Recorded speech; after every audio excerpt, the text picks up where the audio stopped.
l'Église catholique propose 2 jours obligatoires de jeûne et d'abstinence. C'est le mercredi des cendres et le vendredi saint. Ces 2 jours-là sont obligatoires pour tous ceux dont l'âge est compris entre 15 et 60 ans. L'Église catholique propose également de choisir le vendredi comme jour de jeûne par excellence. Tout simplement parce que ce jour-là nous renvoie au jour où le Christ a souffert la passion. Mais maintenant, les autres jours, c'est véritablement laissé à l'appréciation de chacun. Je suis le père Yves Saint-Laurent Ayemou, administrateur de la quasi-paroisse Saint-Joseph Moukassa Baliko Dembe, de la cité Sodessi, zone nord, à Djamé. Aujourd'hui, nous allons parler ensemble du carême, de ce que c'est que le carême.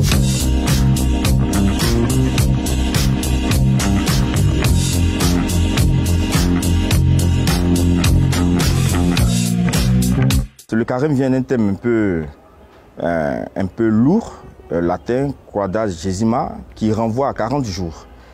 40, c'est le symbole des 40 jours que Jésus a passé au désert, pour ce qui concerne le Nouveau Testament.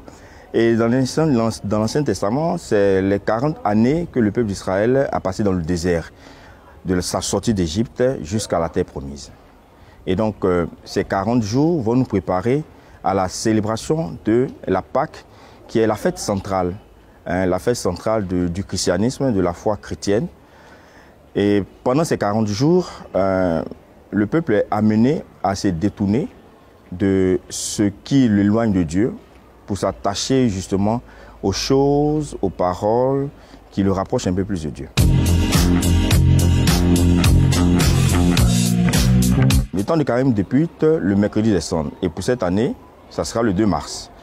Ce mercredi, il est appelé mercredi des cendres parce que ce jour-là, nous recevons les cendres soit sur le front, soit sur la tête. Pourquoi les cendres? Quel est le symbole des cendres? Les cendres pour nous rappeler que nous sommes des êtres fragiles, des êtres finis et que nous devons tout, nous recevons tout de Dieu. Les cendres sont issues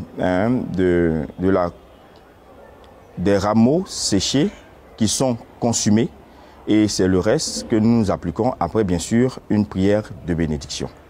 Et lorsque nous recevons les cendres, il y a 2 paroles. 2 paroles que le prêtre prononce. Convertissez-vous, croyez à la bonne nouvelle, ou tu es poussière et tu retourneras à la poussière. Quand on utilise l'un ou l'autre, ces 2 formules-là sont complémentaires. Le jeûne, c'est se priver partiellement ou totalement de nourriture ou de quelque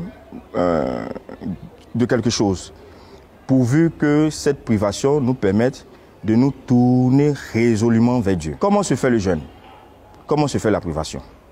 Bien évidemment, la privation va se faire sur un premier plan par rapport à la nourriture, mais également à cause de son sens large sur des choses qui pourraient nous éloigner de Dieu, comme par exemple Facebook, ou encore la télévision, ou encore les ragots, voilà, ou faire encore un jeûne de parole. L'essentiel, ce n'est pas tant le nombre de repas dont on se prive, mais c'est de la qualité des moments que l'on passe avec Dieu.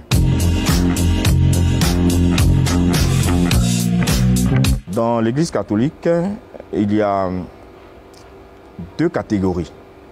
Ceux pour qui l'abstinence est obligatoire, c'est tous ceux qui ont 14 ans révolus.